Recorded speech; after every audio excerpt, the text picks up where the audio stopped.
Before we leave OOP and move on to functional programming, I want to provide some parting thoughts about OOP and JavaScript. I think it is important to know that there is a debate in the JavaScript world about classes. The debate was more vociferous directly after the ES6 release, but it still persists. Some well-respected programmers feel you should never use classes.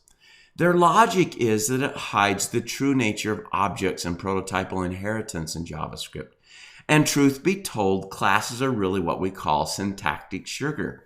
It implements the true nature of objects in JavaScript using a pattern that is common to other programming languages. However, it doesn't change the underlying mechanism. That remains the same.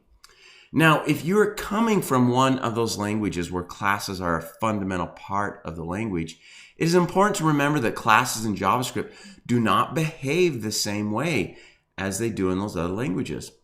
For example, anything you create with classes still use prototypal inheritance. It is vitally important to understand what you are really doing when you're working with this pattern. Now, on the other side of the debate, there are well-respected programmers that feel classes is a better way, a better pattern for dealing with objects in JavaScript.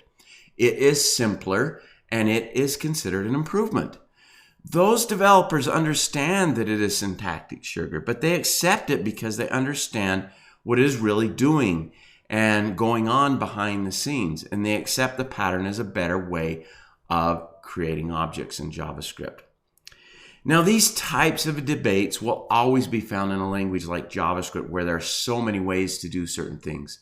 But you should be aware of it.